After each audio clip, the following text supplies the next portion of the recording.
Hey everybody, this is George from DinosaurGeorge.com, answering the questions I get from around the world. I wish I could do this more often, but I can't. Before I start this time, there's a little something special I wanted to do. There is a young man named John Gabriel Trevino. John has followed me since he was 3 years old, and he is turning 6 at the end of this month, November. So John, I wanted to wish you a happy birthday, and I hope you get all the gifts that you've ever wanted. I understand that you like Tyrannosaurus Rex, Spinosaurus, and Anylosaurus, which happens to be my favorite dinosaur. So, buddy, happy birthday to you. The last time I saw you was at River Center Mall when we went to look at the dinosaur exhibit. So, hopefully, I'll get to see you soon. Happy birthday, buddy, and I hope you enjoy this video. All right, listen, there's something I want to do different. I know when I post these videos, a lot of you guys, especially you guys that are constant fans, that are always checking, you send in questions all the time, but then your questions get lost in the mass of questions that we get, and time again, we just can't get to you. So I'm going to try something different this time. On November 25th, 2012, that's a week from today. Today is Sunday. I'm going to try something. At 1 o'clock Central Time, San Antonio is in Central Time, on November 25th, Sunday, November 25th in 2012, this year, at 12:59, we are going to delete every single question we have.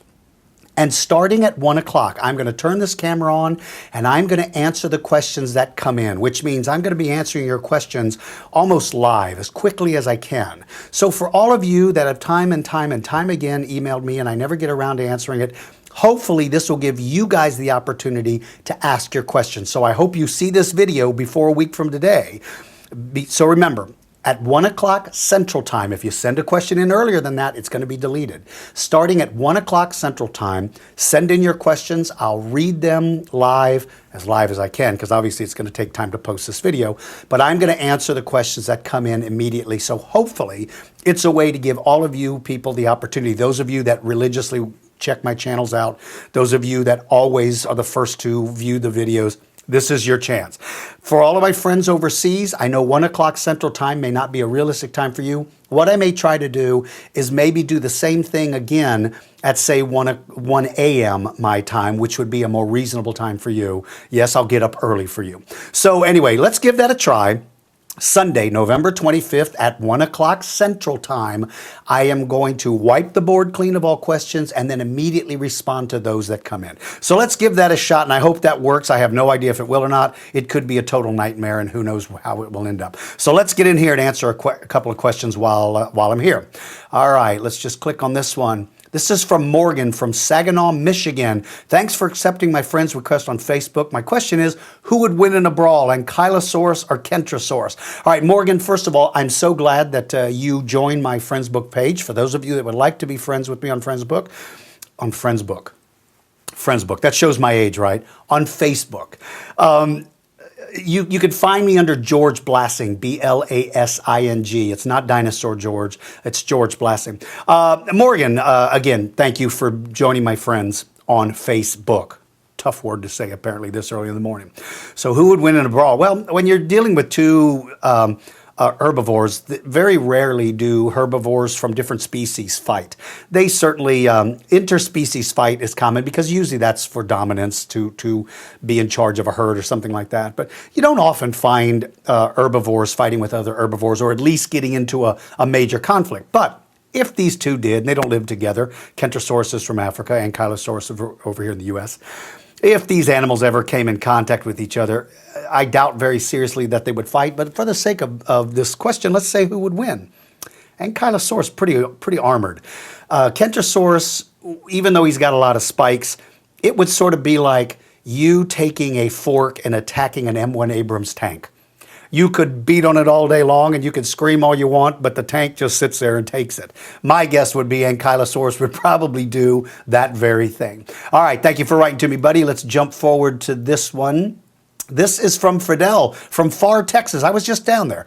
Hi, DG. Nice knowing you. And I wanted to ask you about my favorite dinosaur, Spinosaurus. Could he beat Brachiosaurus? And do you think Spinosaurus could take on big game fish? Bye. Have a nice day, and sincerely, Fidel. Well, Fidel, first of all, I was just down in FAR, and I'm working right now with the city of FAR to come back and do another event for you guys relatively soon. Okay, Spinosaurus and Brachiosaurus. Probably never met. I don't think they ever would have met, but who knows? There were certainly some brachiosaurids over there in Africa, and Spinosaurus is mid-Cretaceous. It's unlikely that these dinosaurs met. But again, for the sake of your question, we'll figure it out. Brachiosaurus, if you're talking about a full-grown adult of Brachiosaurus, there are not any predatory dinosaurs, in my opinion, that would have had the ability to take on a Brachiosaurus. He's just too big. He's just too gigantic. As for catching giant fish, absolutely, I think he would have. All right, I'm going to jump 16 pages forward to the next one. And by the way, Fidel, thank you for the courtesy. Good to hear from you, buddy. All right, let's see. This is from Jaden from, what is this name? Sedro-Woolley, Washington? That's a cool name. Hi, DG. I'm a fan. I'm 11, but mature. Well, that's very good to hear, buddy. I'm glad to hear that. My first question is, if Deinonychus came in contact with a short-faced bear, what would its reaction be, and which would win in a fight if they fought? Okay, Jaden, Deinonychus, you know this. I know you know this. Deinonychus and the short-faced bear, Arctodus simus is the short-faced bear. Those two animals completely separated by time. But if they would have come in contact with each other, in my opinion, there is not a chance that that Deinonychus would have messed around with him. Short-faced bear is just too big, has too many weapons at his disposal, just too massive. And I don't think Deinonychus, even though that's a very dangerous dinosaur, I just don't think Deinonychus would mess with him very much. All right, let's jump in here and see what this next one is.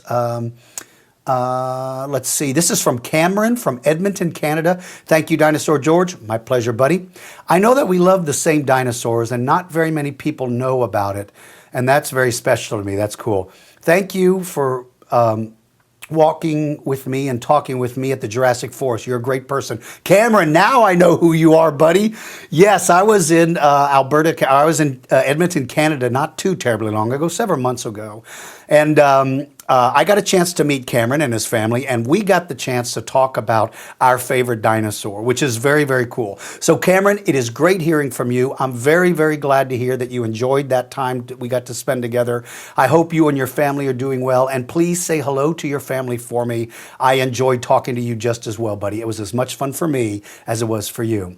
All right, let's jump in and just randomly pick. And basically what I'm doing, for those of you that may not know, I get so many questions now. It is just not possible for me to, answer them all. So basically what I'm doing right now, I've got 600 messages sitting here that are unopened.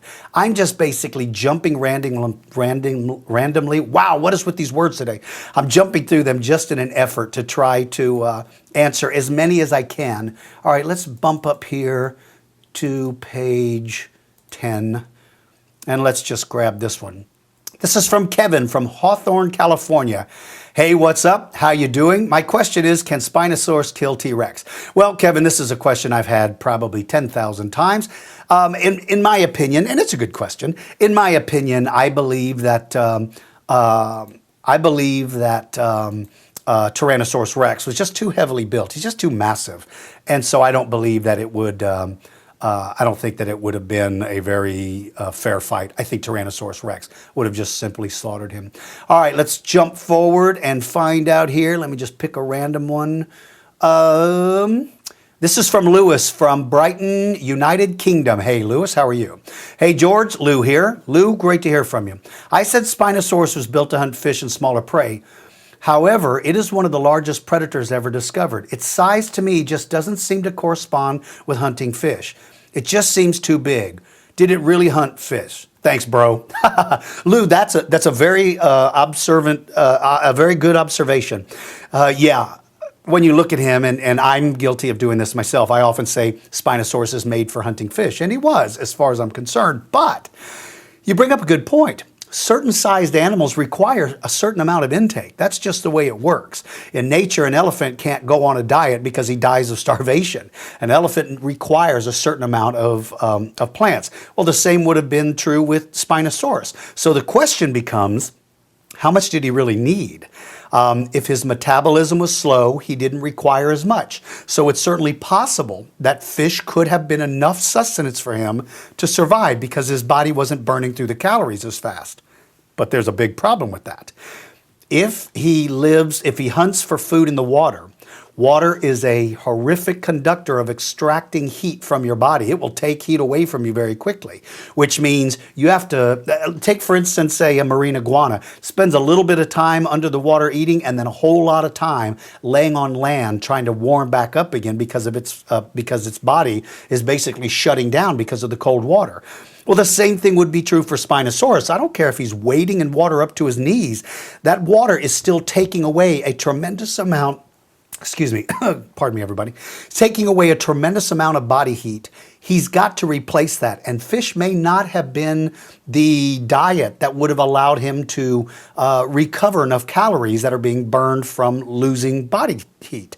So then the question is, okay, well, then if he's as big as they say he is, and he is, and if he can't replace energy fast enough with just fish, what does he eat? Probably anything he could catch. I will try to make it a point, Lou, from this point forward, not to just simply use that blanket statement that he's a fish eater, because you know what? You make a good point. You're probably right. He probably needed something other than that. So he may have perhaps hunted smaller dinosaurs. I just don't think he's a big game hunter. Excuse me, everybody. I got something caught in my throat. I don't think he's the big game hunter like Kentrosaurus was, because he doesn't seem to have the features to be effective at that. That long, skinny snout to me just doesn't seem like the right weapon to take on really big game, because if you grab something really big and it twisted, it almost seems like you could break your snout. So perhaps he's hunting medium-sized dinosaurs, most definitely hunting smaller dinosaurs. So from this point forward, I will make it a point to stop calling Spinosaurus a fish eater and start recognizing the fact, like your observation here, Lou, that chances are he required a lot more food than just fish. All right, everybody, that's it for now, because I got a boogie. Remember, let me see my notes again. On Sunday, November 25th, 2012, at 1 o'clock Central Time, that's U.S. Central Time, we're going to wipe the board clean of all questions and begin to immediately take the questions that are sent to us at 1 o'clock. So if you want the opportunity to send a question, send it to me anytime from 1 o'clock on. I'm probably only going to do it for about 30 minutes to 45 minutes. So if it's 2 o'clock and you're sending questions, chances are they're not going to be answered. We're going to give this a try. I have no idea if it's going to work or not, but if it does, it'll be kind of fun. To everybody out there, make sure to practice your reading. For all of you young people, especially practice your reading, because being a good reader is important. And for everybody, I appreciate the courtesy and the good manners. It means a lot to me, and it makes the world a much better place. Make sure to follow me on Facebook. Remember, everybody, it's George Blassing, B-L-A-S-I-N-G, and follow me on Twitter. If you have a question, go to my website, dinosaurgeorge.com, click on the Ask Dinosaur George page, and submit your question. To John Gabriel Trevino, happy birthday to you. Happy birthday to you. You look like an Allosaurus, and you smell like one too. What do you think of that, buddy? You got the world's first dinosaur birthday greeting. Take care, everybody. It's great seeing you. Happy Thanksgiving to those of you here in the U.S., and to everybody, have a great day. I look forward to talking to you a week from today. We'll see you.